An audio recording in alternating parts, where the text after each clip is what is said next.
If you were to single out the most unique feature of 3, it wouldn't be the sensor size, the battery life, the ProRes HQ recording on the Cine version. It would be the strange and fascinating second camera.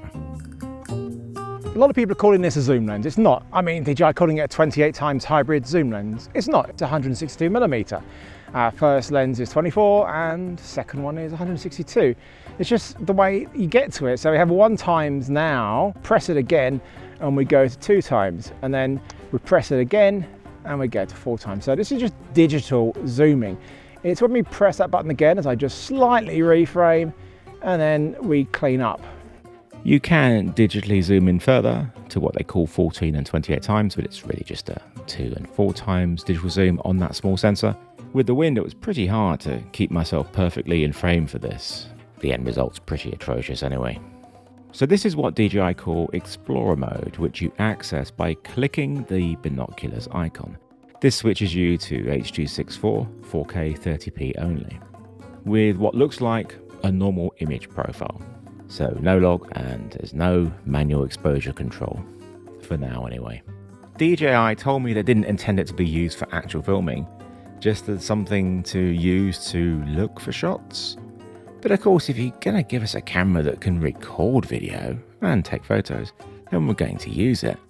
Especially when the image is really quite remarkably steady, given such a long focal length on the drone. When I first used it, I just thought it was a pile of junk, as the image quality is such a huge step down from the main camera.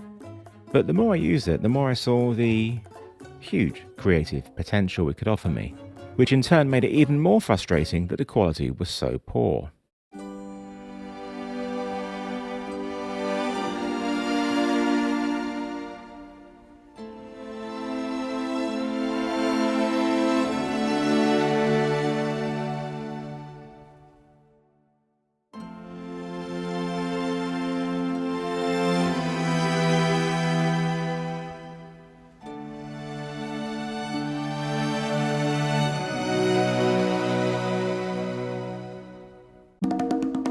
Its half-inch sensor, which is about 7.3 times smaller than the main 4/3 sensor, and an f4.4 fixed aperture lens, the images were never going to match. So for me to make it a bit clearer so you understand how the different size sensors and the lenses and the f-stops affect the image and what we see, there is really only one person I could call to explain it to you. Unfortunately, my mum wasn't home, so I phoned the Canadian. Teague and I here, we're crunching the numbers. See this little guy? Oh, hello, Teague. This is you, Philip. This is your brains. Yeah. This is the brains of the operation, right? Exactly. I don't tell anybody. That's why I've been keeping them secret, because I don't want people to know it's the cat doing all the work. Same with me. But based on the sensor dimensions you sent over, so the 4/3 camera has a 24mm full frame equivalent, so f5.6 on a full frame camera. And then we also have to do a little bit of work for the ISO if we want to see similar noise profiles. So if you normally shoot, say, ISO 100 on the drone, and the crop factor is 2, it's crop factor squared, so 2 to the power of 2 is 4, 4x ISO 100, so it'd be ISO 400 noise performance. So we put it all together, that main camera on the drone is like a 24mm f5.6 at ISO 400 full frame equivalent. You'll get a similar image in all ways, depth of field, noise, everything. For the top camera sensor, the zoomy one, if you want to, well, I guess it's not a zoom lens. It's not. A telephoto, then. Although it's not actually a telephoto either, unless you do if you do the equivalent, right? Because it's 162mm full frame equivalent. But based on the sensor dimensions, that should have a crop factor for full frame of about 5.4 times, which puts that lens around 30mm for its, native sensor. If that lens is a f4.4, then the crop factor applied to that would give us a similar full frame depth of field of 23.76, something like that. Let's say f24. Okay, so that's right. So f4.4 becomes f24. I don't think I've ever shot at f24. Isn't that like with the lens? That's the same as a lens cap going on, right? Yeah, almost. You just drill a little hole in it. Yeah. And then I'll do the same thing for the ISO if you want to know the noise performance, which is probably the most important part for this lens, or the sensor, because if it's 5.4 squared, it's 29.16 multiplier. Yeah, so we'll call it 3000. Yeah. ISO 3000. I mean, the thing is, it's just weird to bring out a camera or to have a drone with two cameras which clearly do not match in the slightest. There is no way to make the top camera match the bottom one. The only thing you can do is make the bottom camera match the top one by degrading the image. Yeah. You got to worsen your shot, right? Unless people watch it on your phone, and then it doesn't matter. It all looks great. So I need to quickly address the fact that my voice will be changing from now on. From this back to as it was, and then back to this again numerous times. I caught the you-know-what, and most of the video had been recorded by then, and everything on camera had been recorded by then. You'll just have to put up with the fact that it'll keep changing. So Gerald's numbers are all well and good, but how do they actually affect real-world shooting? The only goal is to get the cleanest, best-looking image that we can, and to try and work with its limitations. If there was manual control and we could set our settings to make them exactly the same, their exposure should be identical. I did numerous experiments, and based on the camera settings which are created by the .srt files, I really recommend turning on those. They are called subtitle files, and they give you lots of really important information when you're using the drone. I also used the data from the JPEGs when I took photos. It didn't make things easy. It would change the ISO rather than the shutter speed or vice versa. So a number of calculations were needed to be done. But it worked out that the top camera needed roughly 1 stop more light. This could be down to a number of factors, but most likely it's the lack of optimization of the two sensors to match each other, and also the top lens is most likely plastic, which most cell phone lenses are, and the amount of light that actually reaches the sensor as opposed to what enters isn't going to be exactly the same. So it's a combination of both. What is clear from these simple examples is the difference in image quality between the two is stark. Despite these limitations and the image being pretty poor quality, I'm still determined to try and get the very best results possible, because what I could get with it was so different to anything else I'd ever got from a drone. And that excited me.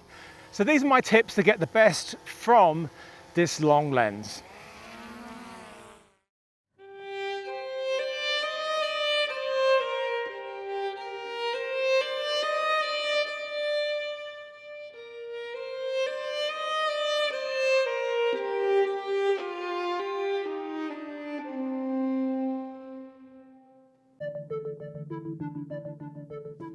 Do not use anything other than the 1x and 7x modes in Explorer.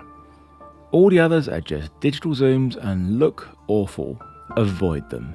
DJI need to put a button on the app to just let you switch between the two cameras, avoiding all the digital zooms. Composition wise, if you want to show movement, then you have to make sure there is something to give a sense of parallax. Otherwise, even when moving, it will look very static. You may also need to fly faster than you would with the main camera to get a sense of movement, but that depends how far away you are from that foreground information. In this shot, I had to fly very slowly as the branches were inches from the lens. Oh, and yes, I broke rule number 1 here. I used the 2x crop of that telephoto lens, which is displayed as 14x. I did it just to see what I could do with it in post, and the moon is very bright, so my exposure settings would be very low. Shoot in good light so you can get your ISO as low as possible. Whilst there's no manual exposure control, there is an exposure lock function, either via touching the screen on the app or to program one of the buttons on your controller to function as this. This tip is really important. When using ND filters, remember that they cover both cameras with the same strength, but the top camera needs more light. And as you have no control over your camera settings, you need to just make sure that the ND is of a lower strength than you'd normally use if you are planning to use that top camera. You don't want the auto exposure to increase its ISO because you've cut down the light coming in. My last tip is a big one, and that's to avoid using autofocus, because it's continuous autofocus only, and it is constantly pulsing or changing what it thinks should be in focus. And it's taken me a while to get the best results with this camera, and not using autofocus and locking my exposure have been absolutely key to get those good results. When using manual focus and you think, oh, I'm just going to go to infinity because that's what I'm on very far a distance, it's not always going to be infinity. It's often quite off. And this is the only time I use that 14 and 28 times. I use it like a digital punch in to get my focus spot on. And once I've nailed it, I go back to the normal 7 times mode. I definitely would have preferred to have a less extreme second camera. 75 would have been great, but to squeeze that onto there with a decent size sensor like a 1-inch would have been too much. It's a shame. I mean, I've actually grown to quite like the 162. It's given me a new perspective on what you can see with a drone. It's just, I wish the quality was better. Having manual exposure would be great, and also being able to shoot in a flatter profile. It doesn't need to be log, but something flatter than what we have, as I do find that it clips the whites really easily. Oh, and don't limit me to 30p. I don't shoot 30p. Please give us 25p or 24p. Thank you. So DJI, you are going to give us a drone with 2 cameras and something really cool like this. Please try and find a way to make the image quality match. So hopefully these tips will all help you get some half decent results, but just please don't use it to spy on people. In fact, in the early firmware, 3 actually pixelated people's faces on the camera. This has since gone, but clearly they know how this camera might be used by some creepers out there. Go away, you pervert. Just trying to catch a few rays. Can't get any privacy anywhere these days. Bloody drones everywhere. Luckily it's a wide lens, probably can't see me.